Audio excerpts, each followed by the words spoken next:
Assalamualaikum warahmatullahi wabarakatuh. Yang terhormat Bapak Rizky Abdillah selaku dosen pembimbing pada mata kuliah Teknologi Pendidikan. Adapun topik yang akan kita bicarakan mengenai pada diskusi kali ini yaitu tentang desain, strategi pembelajaran, dan karakteristik pembelajaran. Selanjutnya yaitu penyajian materi. Saya memberi kesempatan kepada penyaji satu untuk menyampaikan hasil diskusinya. Saya persilahkan. Desain strategi pembelajaran. Yang pertama, pengertian desain strategi pembelajaran. Desain dapat diartikan keseluruhan, struktur, kerangka, ataupun outline. Desain menurut salah satu tokoh yaitu Smith dan Ragen merupakan proses perencanaan yang sistematis yang dilakukan sebelum tindakan pengembangan atau pelaksanaan sebuah kegiatan atau proses sistematis yang dilakukan dengan menerjemahkan prinsip-prinsip belajar dan pembelajaran menjadi rancangan yang diimplementasikan dalam bahan dan aktivitas pembelajaran. Desain yakni suatu cara yang memuaskan untuk membuat suatu kegiatan dapat berjalan dengan baik, disertai dengan berbagai langkah yang antisipatif guna memperkecil kesenjangan yang terjadi sehingga kegiatan tersebut mencapai tujuan yang telah ditetapkan. Sedangkan strategi secara bahasa ialah sebagai siasat, kiat, trik, atau cara. Sedangkan secara umum, strategi ialah suatu garis besar haluan dalam bertindak untuk mencapai tujuan yang telah ditentukan. Strategi belajar mengajar bisa diartikan sebagai pola umum kegiatan murid, guru dalam perwujudan kegiatan belajar mengajar untuk mencapai tujuan yang telah digariskan atau sejumlah langkah yang direkayasa sedemikian rupa untuk mencapai tujuan pengajaran tertentu. Sedangkan strategi pembelajaran merupakan hal yang perlu diperhatikan guru dalam proses pembelajaran. Uraian mengenai penyampaian pengajaran menekankan pada media apa yang dipakai untuk menyampaikan pengajaran. Strategi pengelolaan menekankan pada penjadwalan penggunaan setiap komponen strategi pengorganisasian dan strategi penyampaian pengajaran, termasuk pola pembuatan catatan tentang kemajuan belajar siswa. Ada 3 jenis strategi yang berkaitan dengan pembelajaran, yaitu yang pertama strategi pengorganisasian pembelajaran, 2. Strategi penyampaian pembelajaran. Yang ketiga, strategi pengelolaan pembelajaran. Selanjutnya yaitu komponen strategi pembelajaran. Secara luas, Wigula menyebutkan komponen-komponen strategi pembelajaran meliputi aspek-aspek berikut. Pertama, tujuan pembelajaran, guru, peserta didik, materi pelajaran, metode pembelajaran, media pembelajaran, serta faktor administrasi dan finansial. Pertama, tujuan pembelajaran. Tujuan pembelajaran merupakan aspek yang paling penting yang untuk diacu dalam penentuan strategi pembelajaran. Selanjutnya, guru. Masing-masing guru memiliki karakteristik yang berbeda dalam hal pengalaman, pengetahuan, kemampuan penyajian pelajaran, gaya mengajar, pandangan hidup, maupun wawasan. Perbedaan ini mengakibatkan perbedaan dalam pemilihan strategi belajar mengajar yang digunakan dalam program pembelajaran. Ketiga, peserta didik. Di dalam kegiatan belajar mengajar, peserta didik mempunyai latar belakang yang berbeda-beda, seperti lingkungan sosial, budaya, gaya belajar, dan keadaan ekonomi. Perbedaan ini perlu dipertimbangkan dalam menyusun suatu strategi pembelajaran. Keempat, materi pelajaran. Materi pelajaran yang perlu dipertimbangkan dalam pemilihan strategi pembelajaran adalah materi yang bersumber, baik dari rujukan yang formal maupun yang bersumber dari lingkungan sekolah yang bersangkutan. Kelima, metode pembelajaran. Ada berbagai metode pembelajaran yang dapat dipilih dalam strategi pembelajaran. Penentuan metode ini salah satunya disesuaikan dengan karakteristik materi yang akan disampaikan. Keenam, media pembelajaran. Pemilihan media untuk program pembelajaran tidak ditentukan dari canggihnya media tersebut, namun lebih pada ketepatan dan keefektifan media yang digunakan oleh guru. Yang terakhir, faktor administrasi dan finansial. Yang termasuk komponen ini adalah jadwal pelajaran, kondisi gedung, dan ruang belajar. Selanjutnya, saya akan membahas tentang strategi pembelajaran. Adapun kedudukan strategi pembelajaran yaitu 1. Interaksi. Kedudukan strategi pembelajaran dalam interaksi yaitu proses interaksi atau proses saling berhubungan yang dilakukan antara peserta didik dengan pendidik dalam proses pembelajaran.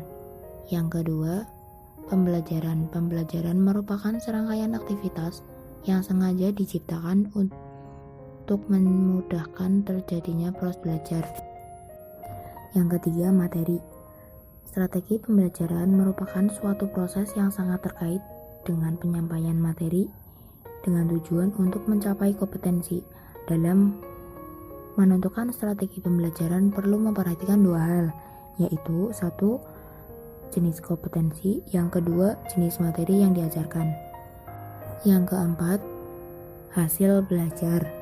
Belajar merupakan proses aktivitas yang memiliki keterukuran secara jelas. Ukuran keberhasilan belajar dalam pengertian operasional adalah penguasaan suatu bahan ajar yang tujuan pelajaran. Keberhasilan atau kegagalan proses belajar mengajar merupakan sebuah ukuran atas proses pembelajaran. Strategi pembelajaran di dalamnya termasuk terjadinya proses interaksi pendidik dan peserta didik merupakan salah satu faktor keberhasilan dalam pembelajaran. Kemudian, desain strategi pembelajaran yang keempat adalah strategi yang sesuai dengan tingkat hasil belajar. Strategi pembelajaran yang digunakan dalam proses pembelajaran harus berorientasi pada tujuan pembelajaran yang akan dicapai.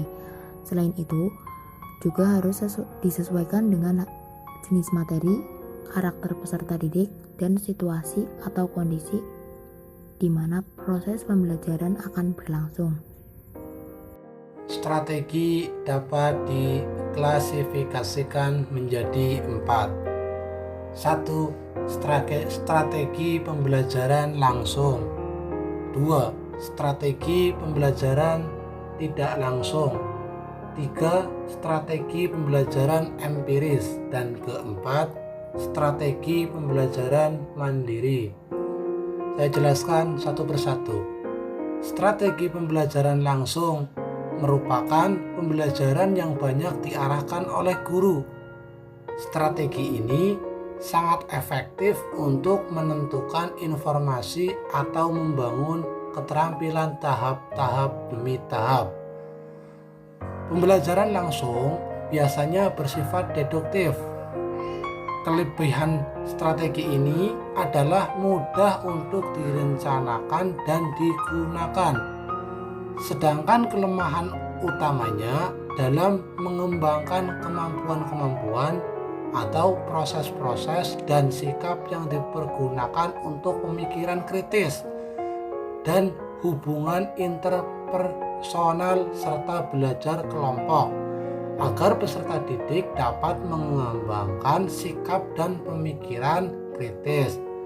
Dan yang kedua, strategi pembelajaran tidak langsung. Strategi pembelajaran tidak langsung sering disebut induktif, berlawanan dengan strategi pembelajaran langsung. Kalau strategi pembelajaran langsung itu bersifat efektif. Kalau strategi pembelajaran tidak langsung itu disebut induktif. Ya, pembelajaran tak langsung umumnya berpusat pada peserta didik. Meskipun kesempatan peserta didik untuk bereaksi terhadap gagasannya atau pengalamannya atau pendekatannya dan pengetahuan guru atau temannya, dan untuk membangun cara alternatif untuk berpikir dan merasakannya. Yang ketiga, strategi pembelajaran empiris. Empiris adalah suatu keadaan yang berdasarkan pada kejadian nyata yang pernah dialami. Dan strategi empiris, strategi pembelajaran berorientasi pada kegiatan induktif, berpusat pada peserta didik, dan berbasis aktivitas refleksi pribadi tentang pengalaman dan formulasi perencanaan menuju penerapan pada konteks lain, merupakan faktor kritis dalam mempelajari empirik yang efektif. Dan selanjutnya, strategi pembelajaran mandiri. Perlu kita semua ketahui, strategi pembelajaran mandiri, belajar mandiri merupakan strategi pembelajaran yang bertujuan untuk membangun inisiatif individu, lalu kemandirian dan peningkatan diri. Fokusnya adalah pada perencanaan pembelajaran mandiri oleh peserta didik dengan bantuan guru. Belajar mandiri juga bisa dilakukan dengan teman atau sebagai bagian dari kelompok kecil.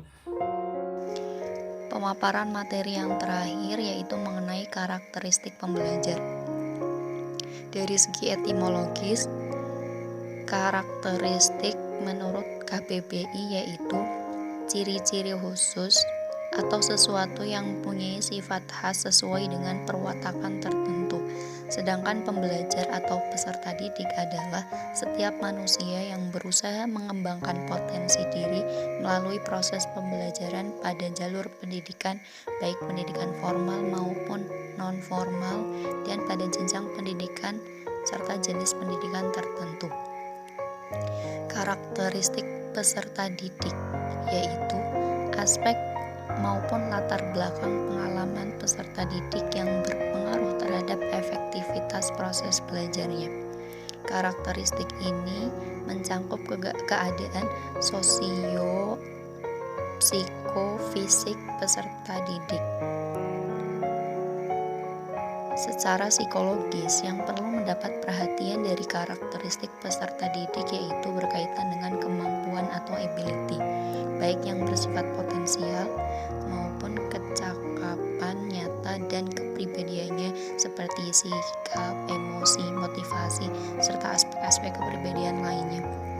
Oleh karena itu, untuk karakteristik peserta didik erat kaitannya dengan pendidikan karakter. Ada 3 hal-hal yang perlu diperhatikan dalam karakteristik pembelajar atau peserta didik, yaitu yang pertama, karakteristik atau keadaan yang berkenaan dengan kemampuan awal atau prerequisite skills, seperti misalnya kemampuan intelektual, kemampuan berpikir, mengucapkan hal-hal yang berkaitan dengan aspek psikomotor, dan lain-lain. Yang kedua, karakteristik yang berhubungan dengan latar belakang atau status sosial atau sosiokultur.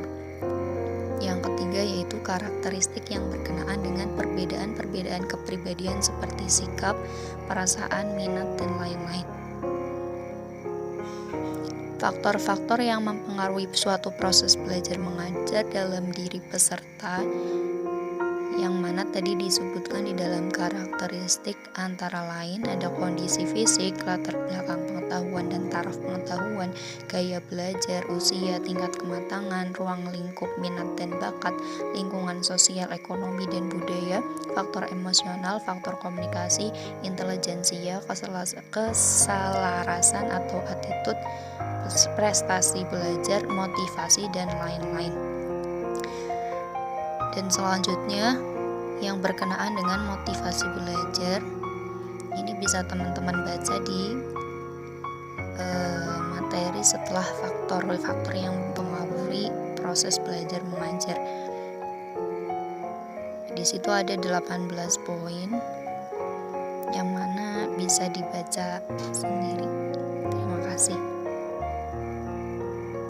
Oke, demikian pemaparan materi dari kelompok kami, kelompok 2. Mohon maaf sebesar-besarnya. Wabillahi taufiq wal hidayah. Wassalamualaikum warahmatullahi wabarakatuh. Oke, jangan lupa subscribe, like, comment, share di channel kami. Bye bye semuanya.